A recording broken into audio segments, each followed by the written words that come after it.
ಕಾಲ ಕ್ಯೂ ಅಲ್ಲಿ ನಿಂತ್ಕೊಂಡು ಇವತ್ತು ಮತ ಚಲಾಯಿಸಿದ್ರಿ.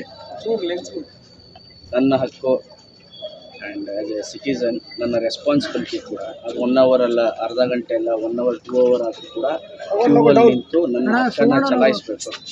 ಸೊ ನಾನು ನನ್ನ ಹಕ್ಕನ್ನು ಚಲಾಯಿಸಿದ್ದೀನಿ. ಯಾರ್ಯಾರು ಮನೇಲಿದ್ದೀರಾ ದಯವಿಟ್ಟು ತಾವೆಲ್ಲ ಬಂದು ತಮ್ಮ ಹಕ್ಕನ್ನು ಚಲಾಯಿಸಿ. ಯಾರು ನಿಮ್ಗೆ ಇಷ್ಟ, ಯಾರು ಸೊಸೈಟಿಗೆ ಒಳ್ಳೇದು ಮಾಡ್ತಾರೋ, ಯಾರು ನಿಮ್ಗೆ ಒಳ್ಳೆಯವರು ಅನಿಸ್ತಾರೋ ಅವ್ರಿಗೆ ಬಂದು ವೋಟನ್ನು ಹಾಕಿ ಅಂತ ಹೇಳಕ್ಕೆ ಇಷ್ಟಪಡ್ತೀನಿ. ಬಿಕಾಸ್ ನೋಡ್ತಾ ಇದ್ದೀನಿ ನಾನು ಎಲ್ಲ ಕಡೆ ಹೆಚ್ಚೆಚ್ಚು ವೋಟಿಂಗ್ ಆಗಬೇಕು ಅಂತ ಎಲೆಕ್ಷನ್ ಕಮಿಷನ್ ಇರ್ಬೋದು, ಕೆಲವು ಸಂಘ ಸಂಸ್ಥೆಗಳಿರ್ಬೋದು ಎಲ್ಲ ಕೆಲಸ ಮಾಡ್ತಿದ್ದಾರೆ. ನಾನು ಖುಷಿಯಾಗಿದ್ದು ಬೆಳಗ್ಗೆ ಕಾರಲ್ಲಿ ಬರ್ತಾ ನೋಡಿದೆ ಒಂದು ಕಡೆ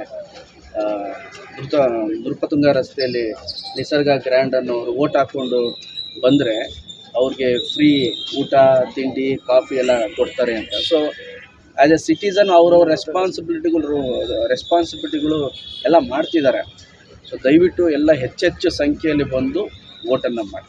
sir, voting percentage youths especially ಕಮ್ಮಿ ಆಗ್ತಾ ಇರುತ್ತೆ. ಅಂದರೆ ಸಂಜೆ ಅಷ್ಟಲ್ಲಿ ನೋಡಿದಾಗ ನಮಗೆ 60%, 70% ಅಷ್ಟೇ ವೋಟಿಂಗ್ ಆಗಿರುತ್ತೆ. ಅದು 90%, 100% ಆಗಬೇಕಂದ್ರೆ ಯೂತ್ಸ್ಗೆ ಎಸ್ಪೆಷಲಿ ನ್ಯೂ ವೋಟರ್ಸ್ಗೆಲ್ಲ ಏನು ಹೇಳಕ್ಕೆ ಬಯಸ್ತೀವಿ? ನ್ಯೂ ವೋಟರ್ಸ್ ಖುಷಿಯಿಂದ ಬಂದು ಹಾಕಬೇಕು. ನಮ್ಮ ರೈಟ್ಸನ್ನು ನಾವು ಚಲಾಯಿಸ್ತಿದ್ದೀವಿ ಅಂತ. ಪ್ಲಸ್ ನಾನು ಬೆಳಗ್ಗೆ ನ್ಯೂಸ್ ಚಾನಲ್ಸಲ್ಲಿ ನೋಡ್ತಾ ಇದ್ದೆ, ಹಿರಿಯ ನಾಗರಿಕರೇ ಹೆಚ್ಚೆಚ್ಚು ಕ್ಯೂ ಅಲ್ಲಿ ನಿಂತು ಬಂದು ತಮ್ಮ ಹಕ್ಕನ್ನು ಚಲಾಯಿಸ್ತಾಯಿದ್ರು, ವೋಟಿಂಗ್ ಮಾಡ್ತಾಯಿದ್ರು.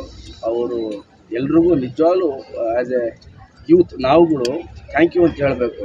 ನಾನು ಬೆಳಿಗ್ಗೆನೇ ಯಾಕೆ ಬಂದೆ ಅಂದರೆ ಅಟ್ಲೀಸ್ಟ್ ನಮ್ಮನ್ನು ನೋಡಿ ನಮ್ಮನ್ನು ಇಷ್ಟಪಡೋರು, ನಮ್ಮ ಫಾಲೋಯರ್ಸು ಬಂದು ದಯವಿಟ್ಟು ವೋಟ್ ಮಾಡಿ. ಆ್ಯಂಡ್ ವೋಟ್ ಮಾಡಿರೋರು ಯಾರಿಗೆ ಮಾಡಿಲ್ವೋ ದಯವಿಟ್ಟು ವೋಟ್ ಮಾಡಿ ಅಂತ ಹೇಳಿ ಅಂತ. ಎಸ್ಪೆಷಲಿ ಯೂತ್ಸ್ ದಯವಿಟ್ಟು ಬಂದು ಎಲ್ಲರೂ ವೋಟ್ ಮಾಡಬೇಕು.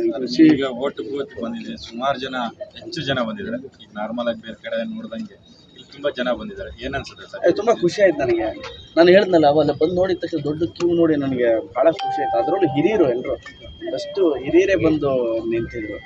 ಆ್ಯಂಡ್ 60+ ಅವ್ರಿಗೆ ನಾನೇ ಒಂದಷ್ಟು ಜನನ ಮುಂದೆ ಕಳಿಸ್ತೀನಿ ಹೋಗಿ ವೋಟ್ ಮಾಡಿ ಅಂತ. ಸೊ ಮೋರ್ ದೆನ್ ಕ್ಯೂ ಅಲ್ಲಿ ನಿಂತ್ಕೊಂಡ್ವಿ ಅನ್ನೋದಕ್ಕಿಂತ ನಮ್ಮ ವೋಟನ್ನು ನಾವು ವೇಸ್ಟ್ ಮಾಡಲಿಲ್ಲ. ನಾಳೆ ದಿನ ಏನಾದರೂ ನಮಗೆ ಬೇಕು ಅಂದರೆ ಹಕ್ಕಿಂದ ಕೇಳ್ಬೋದು, ಈ ಕೆಲಸ ಆಗಿಲ್ಲ ಮಾಡಿರಿ ಅಂತ. ಅದು